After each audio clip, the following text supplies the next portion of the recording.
Welcome back viewers, आपको दोबारा से वेलकम कहेंगे, खुशामदीद कहेंगे। सच सवेरा में आज हम बात कर रहे हैं यौम शहदा के हवाले से और कहते हैं शहीद की जो मौत है वो कौम की हयात है और जो ज़िंदा कौमें होती हैं वो यकीनन अपने माजी को नहीं फरामोश करती, याद रखती हैं और ट्रिब्यूट पेश करती हैं उन हीरोज़ को, उन फ़ौजी जवानों को जो अपनी जान का नजराना देकर इस वतन की हिफाजत करते हैं। हमें उनकी कुर्बानियों को याद रखना है और इस वतन को तरक्की की राहों पर गामज़न करना है। ये वतन मेरा वतन है, ये वतन आपका वतन है, ये खूबसूरत वतन है और इसकी खूबसूरती की हिफाजत करनी है, इसके टूरिज़म को फ़रोग़ देना है।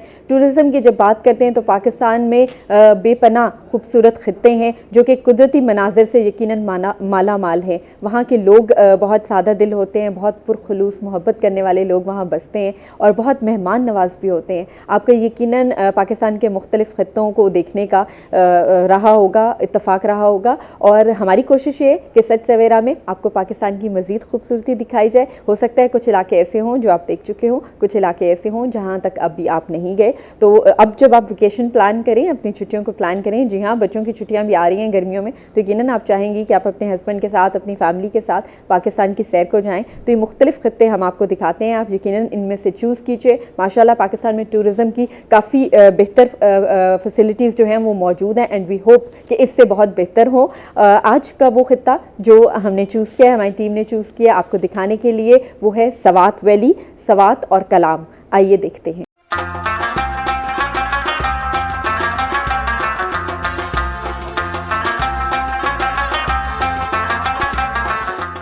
वादी सवात को कुदरत ने बेपनाह खूबसूरती से नवाजा है। ऊंचे ऊंचे पहाड़, सायादार दरख्त, बहता पानी, मसरूर कुंड, ठंडी ठंडी हवा समेत पुरसुकून माहौल दुनिया के मुख्तलिफ इलाकों से सयाहों को अपनी तरफ आने पर मजबूर करती है। सवात की खूबसूरत वादी और हसीन नज़ारों के अलावा यहाँ की सरजमीन सकाफती लिहाज से बहुत जरखेज है। कदीम ज़माने में वादी सवात मुख्तलिफ तहजीबों, सकाफतों और मजहबों की आमाजगा रही है। यहाँ कई तहजीबें फली फूली और उरूज की मंजिल तय करके ज़माना पजीर हुई। यहाँ कदम कदम पर फैले तारीखी खंडरात की शक्ल में अजमत रफ्ता की तलिस्माती कहानियाँ सुना रही हैं। गंधारा तहजीब पहली सदी से लेकर 7वीं सदी तक उरूज पर रही है। यहाँ वादी सवात में गंधारा आर्ट मुख्तलिफ सूरतों में मौजूद है। इन आसार को देखने के लिए हर साल मुल्की और गैर मुल्की सयाह बड़ी तादाद में आते हैं। रियासत सवात के बादशाह ने अपनी रिहाइश के लिए यहाँ पर सफेद महल तैयार करवाया था। हालिया सैलाब की वजह से सवात के ज्यादातर सयाहती मुकामात कलाम और बहरीन बदतरीन तबाही का शिकार हुए और इन इलाकों तक जाने वाली सड़कें सैलाब में बह गईं। लेकिन सयाहत के दिलदह अफराद आज भी गर्मी के मौसम में सवात आते हैं। सवात का मौसम सख्त गर्मियों में भी ठंडा होता है। यहाँ का पानी बहुत शफाफ होता है। ये बात तो सच है, जिसने सवात नहीं देखा उसने कुछ नहीं देखा और जिसने सवात आकर कालाम नहीं देखा उसने जन्नत का टुकड़ा नहीं देखा। 4 साला बदमनी ने सयाहों को वादी कालाम के खूबसूरत और दिलकश नज़ारों से दूर रखा। कालाम का दरिया घने जंगलात, पुरसुकून माहौल और मेहमान नवाज लोग आने वालों को तहे दिल से खुशामदीद कहते हैं। वादी कालाम के दरिया पर लगी 4 पाइयों को देखकर वादी का नज़ारा करने के लिए सयाहों को एडवांस बुकिंग करवाना पड़ती है। सवात और कालाम अपने कुदरती मनाजिर की वजह से मशहूर ही नहीं बल्कि यहाँ के मशहूर चपली कबाब खाने के लिए लोग दूर दूर से आते हैं।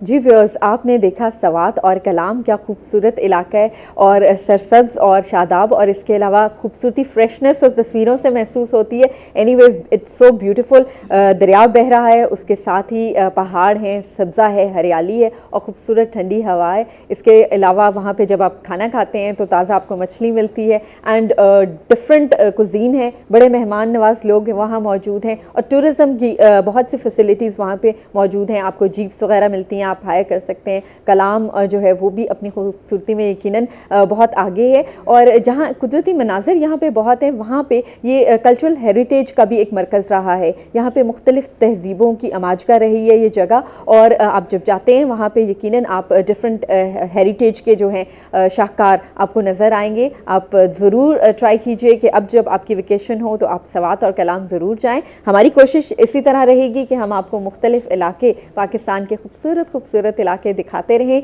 और आपको राग़िब करते रहें कि आइए देखिए और इन्जॉय कीजिए पाकिस्तान की खूबसूरती को, जिससे अल्लाह ताला ने पाकिस्तान को माला माल किया हुआ है।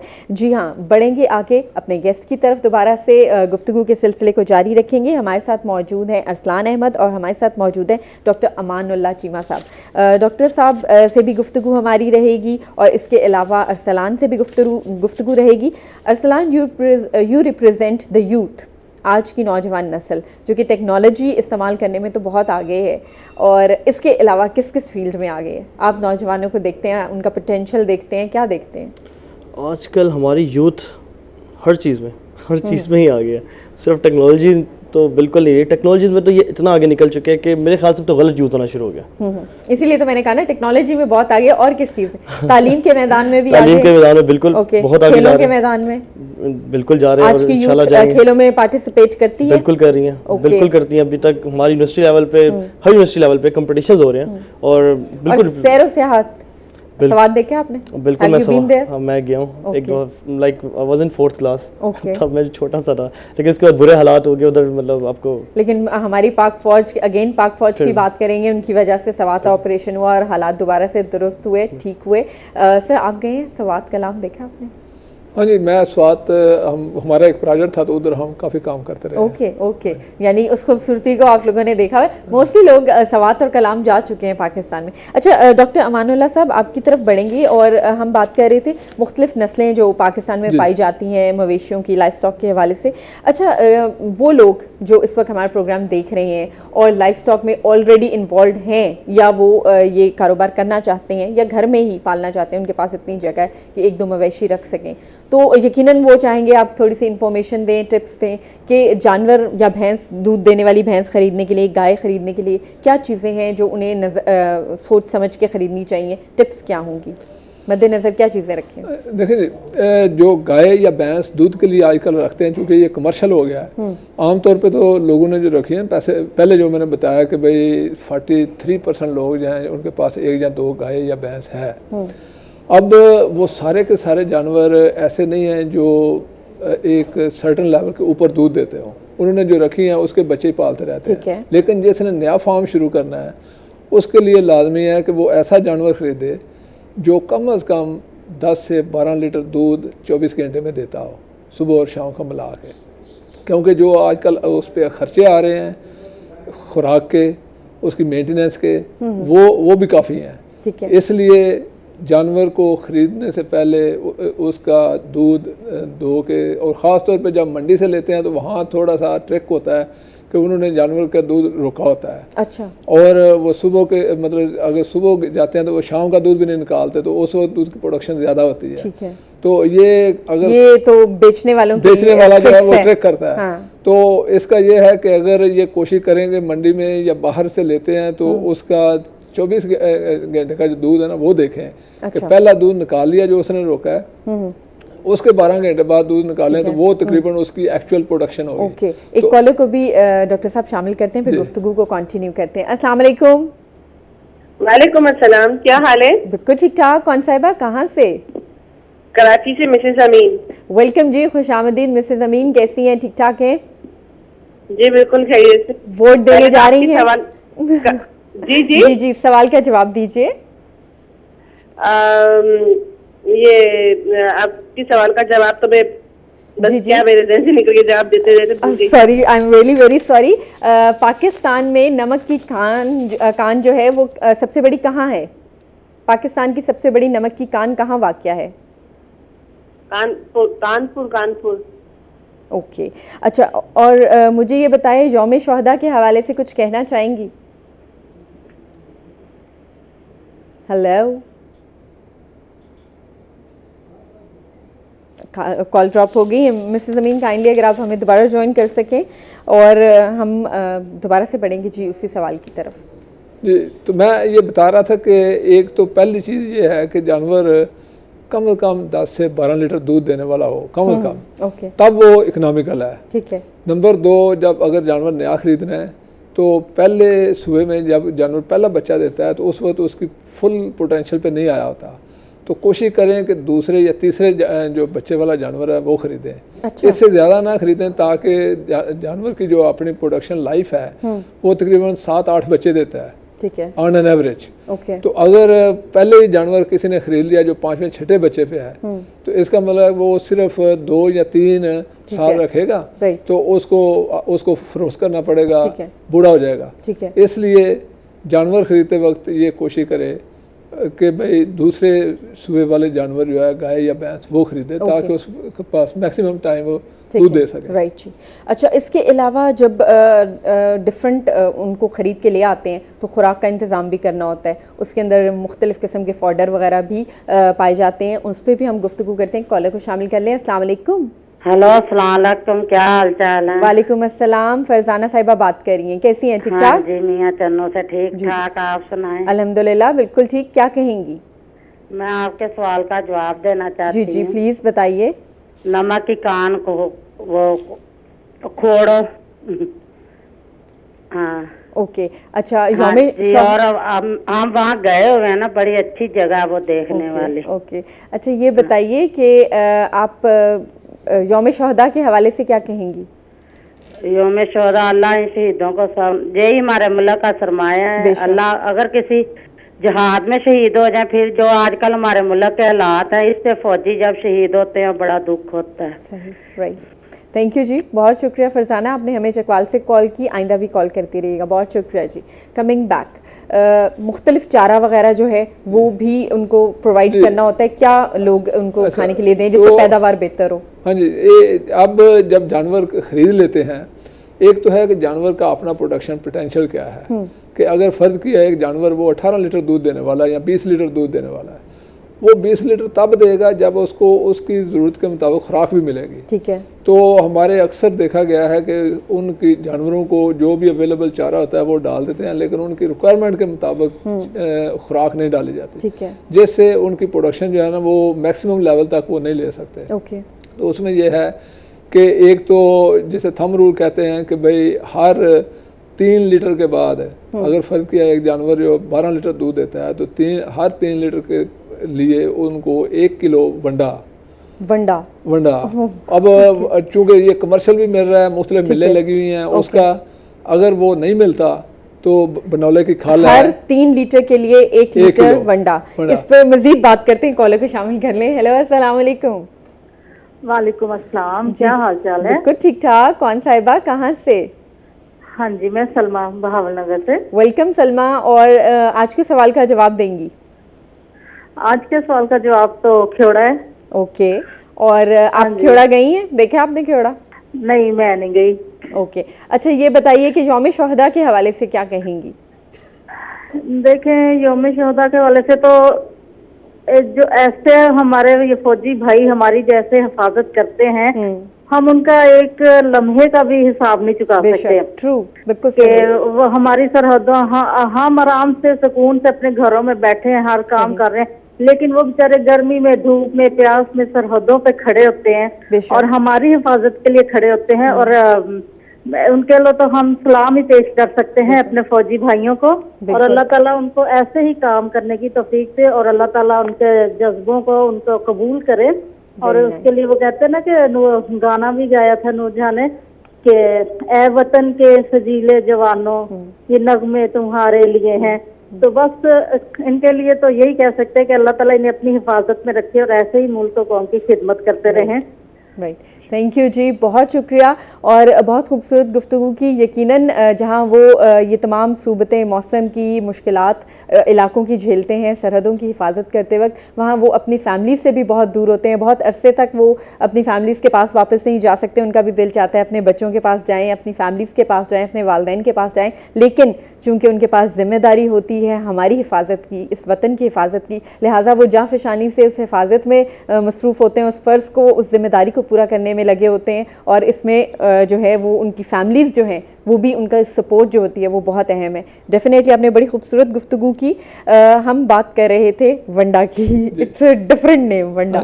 तो उसमें यह है कि जानवर की जितनी पैदावार सलाहियत है वो उसको उतनी खुराक मिलेगी तो तब वो देगा। एक तो आम है कि भाई हम सब चारा देते हैं जानवर को, जो भी अवेलेबल है, लेकिन उससे उसकी प्रोडक्शन रिक्वायरमेंट पूरी नहीं होती। तो इसके लिए कुछ भी उसे डाल दिया जाए तो उससे उसकी जो सीजन में सब चारा होता है, मसलन आजकल जौंदरी का चारा है या बरसीम का चारा है वो डालते हैं, लेकिन उससे उसकी मेंटेनेंस जरूरत पूरी होती है, प्रोडक्शन की नहीं होती। ठीक है। तो उसके लिए लाजमी है कि हर 3 लीटर दूध के पीछे 1 किलो वंडा या खल वो दें।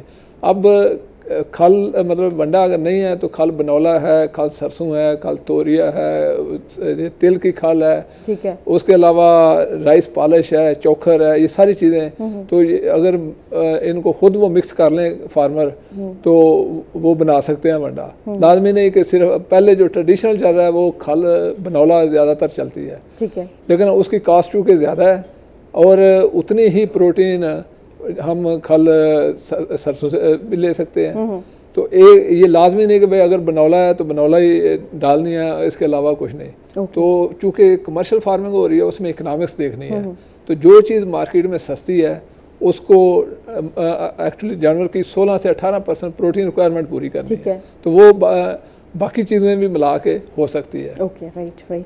और बहुत सी गुफ्तगू, बहुत सी इन्फॉर्मेशन इस हवाले से और भी हम अपने नाज़रीन के साथ शेयर करेंगे। हम चाहेंगे अरसलान को भी गुफ्तगू में शामिल करें। और अरसलान, यकीनन जब बकरा ईद वगैरह आती है तब तो जानवरों का ख्याल रखते होंगे। बिल्कुल, बहुत ज़्यादा। राइट, तो फिर उनको खाने को क्या देते हैं? हम उनको टोका और पता नहीं है, टोका समथिंग लाइक होता है। ओके, ठीक है। और इसके अलावा वैसे इस्लामाबाद में तो काफी घास वगैरह, हाँ, वैसे मुझे जरूरत नहीं होती, उनको किसी भी गार्डन में छोड़ दिया। ये आपका ख्याल है। डॉक्टर साहब, आपसे जानना चाहेंगे कि अभी हम ब्रेक में भी गुफ्तगू कर रहे थे कि अक्सर मवेशियों के साथ ज़्यादा करीब होता है इंसान जब ईद, बकर ईद आती है और ईद उल अज़हा आती है, तो ऐसे में अक्सर लोगों को पता नहीं होता कि क्या चारा दें। जो बकरे वगैरह होते हैं वो बीमार भी हो जाते हैं। इस हवाले से गुफ्तगू करेंगे, कॉलर को शामिल कर लें। अस्सलाम वालेकुम। अस्सलाम वालेकुम। वालेकुम अस्सलाम। सोनिया कैसी हैं? बिल्कुल ठीक ठाक। कौन साहिबा, कहाँ से? मिसेज अजमल बात कर रही हूँ। वेलकम जी, खुशामदीद कहूँगी आपको। आज के सवाल का जवाब देंगी?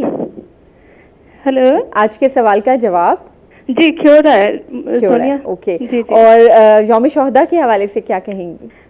जी सोनिया, मैं उनके लिए थोड़ा सा मैंने लिखा हुआ है। मुझे मतलब मेरा शौक है कि मैं कुछ ना कुछ थोड़ा थोड़ा लिखती रहती हूँ। प्लीज हमारे साथ तो मैं वो सुनाना चाहूंगी। जी जी। ए मट्टी के इंसान, तूने मट्टी को ही देनी है जान, ये मट्टी भी उगती है सोना, ये मट्टी ये धरती ये हमारी माँ। ए मट्टी के इंसान, तूने मट्टी को तो देनी है जान, इस धरती के लिए एक फौजी जब देता है जान, रब के पास भी उसके लिए कितना खूबसूरत होता होगा समा। वाह, बहुत thank you, beautiful. Thank you Mrs Ajmal, बहुत शुक्रिया, आपने ज्वाइन किया, इतना खूबसूरत आपने नज़म भी पढ़ी। थैंक यू वेरी मच, बहुत शुक्रिया जी। Okay, coming back to you, Quaid e Azam university से आपने मास्टर्स किया और आईटी में किया। नौजवान जो हैं बहुत ज़्यादा आईटी की तालीम की तरफ भी माइल हैं। व्हाट डू यू सी, कितना स्कोप है आईटी का फ्यूचर में, अभी प्रेजेंट में आईटी के एजुकेशन का? अगर मैं कंपनीज़ के हवाले से बताता चलूँ, पहले कंपनीज़ को देख के स्टूडेंट से बाद में आता हूँ। आजकल कंपनीज़ को बहुत ज़्यादा सॉफ्टवेयर इंजीनियर्स चाहिए। ठीक है, बहुत सारे, मतलब लाइक अगर आप किसी भी वेबसाइट पे जाके सर्च करेंगे तो आपको सबसे ज़्यादा आईटी के लिए जॉब्स के लिए होगा। ओके, और क्योंकि एमबीएस वगैरह आपको पता है इस चीज़ों में बहुत सारे हो गए हैं, लोग बहुत कम। ये ना हो आईटी वाले बहुत ज़्यादा हो जाए, आईटी वाले बहुत ज़्यादा भी हो जाए फिर भी काम है, मैं आपको बता रहा हूँ। इसलिए प्लस क्योंकि असल टेक्नोलॉजीज बढ़ती जा रही हैं तो उनको डिफरेंट किस्म के डेवलपर्स चाहिए। ठीक है, तो ये फील्ड कभी खत्म नहीं हो सकती स्टूडेंट के हवाले से। ठीक है, तो आईटी, अगर किसी ने आईटी फील्ड चूज करनी है तो मैं स्टूडेंट को यही कहूँगा कि आईटी में ज़रूर है, अगर इंटरेस्ट उनका है तो। राइट। और आईटी की तरफ लड़कियां भी इसकी एजुकेशन उसी तरह हासिल करें जिस तरह लड़के हासिल कर रहे हैं? मतलब सेम है, एग्जैक्टली, मतलब सेम रेशियो है, 50-50? सेम रेशियो, बिल्कुल। ओके, अच्छा। और ये मुझे बताएं कि मुश्किल है आईटी की तालीम हासिल करना? मुश्किल, मुझे तो इंटरेस्टिंग सुन के लग रहा है। इज इट ओनली इंटरेस्टिंग और is it yet difficult as well? असल में मुश्किल बना देते हैं स्टूडेंट्स खुद। अच्छा, खुद बना लेते हैं? टीचर्स भी नहीं बनाते, स्टूडेंट्स बना लेते हैं? स्टूडेंट्स खुद बनाते हैं। अच्छा। होता ये है कि कुछ मुश्किल नहीं होता अगर वो थोड़ी सी कोशिश ना करें। मतलब मैं इतना कोई ब्रिलियंट स्टूडेंट नहीं हूँ, बट मैंने क्या किया कि अपना थोड़ा सा टाइम निकाल लेता था। कुछ भी नहीं मैंने किया, मैं थोड़ा सा टाइम निकालता था और जो प्रोजेक्ट्स जब आते थे, जब अपना फाइनल जो प्रोजेक्ट था उसमें मैंने फुल डेडिकेटेड लिया आप। ठीक है, बिल्कुल। और जब इंसान तालीम हासिल कर रहा होता है थोड़ा नहीं बहुत ज़्यादा टाइम भी निकालना पड़ता है। हाँ, डेफिनेटली, तभी इंसान एक्सेल करता है। बहुत सी गुफ्तगू अरसलान आपसे हम करेंगे आईटी के हवाले से, एजुकेशन के हवाले से, यूथ के हवाले से। डॉक्टर अमानुल्लाह साहब भी हमारे साथ मौजूद हैं, उनसे भी गुफ्तगू जो है वो जारी रखें। हमारी कोशिश होती है जो इन्फॉर्मेशन है वो व्यूअर्स तक पहुँचे। आपने बताया, हमने एक सवाल भी किया था कि वो जानवरों को कुर्बानी की। जी जी, अच्छा, ये कुर्बानी में क्या ऑर्डर दिया जाए? हाँ जी, चूँकि जानवर कुर्बानी के जो आते हैं वो दही इलाके से आते हैं। ठीक है। और वहाँ आमतौर पे लोग उनको चारा देते हैं। ठीक है। जो भी उस सीज़न का अवेलेबल होता है। लेकिन जब लोग खरीदते हैं कुर्बानी के लिए, उन्होंने 1-2 रात रखना होता है और वो उसका अपना शौक पूरा करने की कोशिश करते हैं कि इसको रोटी खिला दें, इसको दाना खिला दें, चने खिला दें। तो उसके स्टमक में वो माइक्रोब नहीं होते, डेवलप हुए होते, जो उस दाने को खाते हैं। क्योंकि चारे को खाने वाले और हैं, डाइजेस्ट करने वाले माइक्रोब्स, और जो ग्रेन है उनको डाइजेस्ट करने वाले और माइक्रोब्स होते हैं। तो उससे उसका स्टमक अपसेट होता है, एसिडोसिस होता है और जानवर का बाद दफ़ा मर भी जाता है। ठीक है। तो मेरी उनसे यही मशवरा होगा कि भाई जब जानवर खरीदते हैं उनको चारा खिलाएं, पत्ते खिलाएं, या इस तरह की चीज़, बहुत ज़्यादा दाना ना खिलाएं। अच्छा। या रोटी पेट भर के ना खिला दें। ठीक है, यानी उनको कोई नई चीज ना ट्राई करवाएं, क्योंकि नॉर्मली जब हम डाइट चेंज करते हैं तो वो 7 दिन कम से कम उसको ग्रेजुअली चेंज करते हैं। तो ये यकदम जब खिलाते हैं तो उनका स्टमक जो है वो ऑफसेट होता है। अच्छा, कोई टिप्स जो आप देना चाहें लाइफ स्टॉक के हवाले से? व्यूअर्स हमारे जो देख रहे हैं, बिकॉज आहिस्ता आहिस्ता सेगमेंट का वक्त जो है वो इख्तिताम की तरफ बढ़ रहा है, मैं चाहूँगी कि कोई टिप्स वगैरह जो आप शेयर करना चाहें। लेकिन टिप यही है कि तो ये भी बताइए कि चारा जात जो होते हैं इनको महफूज कैसे रखा जा सकता है? हाँ जी, चारा जो एक तो हमारे कॉमन जो प्रैक्टिस चल रही है वो कट एंड कैरी होता है कि सुबह गए फील्ड से काटा और ला के सब चारा उनको डाला। लेकिन अब चूँकि कमर्शियल फार्मिंग आ रही है और कमर्शियल फार्मिंग में ये जो है ना अफोर्ड नहीं कर सकते, तो जिन ज़मींदारों के पास ज़मीन है वो चारा सीजन में उगाएं। ठीक है। और जब फर्द किया मक्की का चारा है, जब उसमें छल्ली लगती है, दाना दूधिया होता है, उस वक्त उसको काटें। अच्छा। और उसका सैलेज बना लें। सैलेज होता है कि भाई एक गड़े में या पिट बना ली और उसको चारे को काट के 2-3 एकड़ है उनको इकट्ठा काटा 2-3 दिन में, और बाद में टोका मशीन लगाई। ठीक है। उसमें काट के दबा के ऊपर बेशक ट्रैक्टर चलाएं ताकि उसमें हवा ना रहे। अच्छा। और जब उसको प्रेस कर लें तो ऊपर प्लास्टिक दे के अच्छी तरह टाइट बंद करें ताकि उसमें किसी तरह ऑक्सीजन इन आउट ना हो। ठीक है। तो एनारोबिक कंडीशन में जब फर्मेंटेशन होगी तो एक तो उसकी ग़िज़ाई अहमियत बढ़ेगी। ओके। और वो टाइम जो जानवर खाता है मैदे में, उसको डाइजेशन में जाके लगता है, वो फर्मेंटेशन इधर हो जाएगी। ठीक है। तो वोलेटाइल फैटी एसिड कन्वर्ट होकर जब जानवर खाएगा तो उसको फ़ौरन एनर्जी मिलेगी, उसमें से तो प्रोडक्शन भी बढ़ती है। दूसरा ये कि खेत जो है वो जो चारा नॉर्मल फसल जो है वो 90 दिन में तैयार होती है, ये 60 दिन में काट लेते हैं, तो हमें खेत 30 दिन जल्दी फारग मिल जाता है। तो हम जहाँ साल में 2 फसलें लेते हैं हम 3 ले सकते हैं। तो दूसरा है हे कि भाई चारा, जैसे आजकल सीजन था जौंदरी का, जई या लूसर्न है। डॉक्टर साहब, we are running short of time, segment का वक्त इख्तिताम की तरफ बढ़ा है, कोई क्विक मैसेज आप देना चाहें? क्विक यही है कि जानवर को उसकी ज़रूरत के मुताबिक खुराक दें। ठीक है। और बच्चा जो है, अभी वो हमने डिस्कस नहीं है, बच्चे को दूध जो ही बच्चा पैदा होता है विदिन हाफ एन आवर उसको दूध पेट भर के पिलाएं, पहला दूध जो है, क्योंकि पहला दूध उसके लिए ऐसे ही है जैसे वैक्सीन होती है। ओके। ठीक है, और बहुत ख्याल रखने की ज़रूरत है इस हवाले से। थैंक यू वेरी मच जी, आपका बहुत शुक्रिया डॉक्टर अमानुल्लाह साहब, आपने हमें ज्वाइन किया NARC की तरफ से। जी व्यूअर्स, हमारा सेगमेंट जो है इख्तिताम की तरफ बढ़ रहा है। प्रोग्राम सच सवेरा में अभी बहुत कुछ है। अरसलान अहमद हमारे साथ मौजूद हैं, डॉक्टर अमानुल्लाह साहब हमारे साथ मौजूद थे। ब्रेक के बाद हम वापस आएंगे और बहुत सी गुफ्तगू करेंगे यौम शोहदा के हवाले से। सवाल का जवाब भी आप दे सकते हैं और अरसलान से भी गुफ्तगू होगी। जी viewers, will move towards a short break.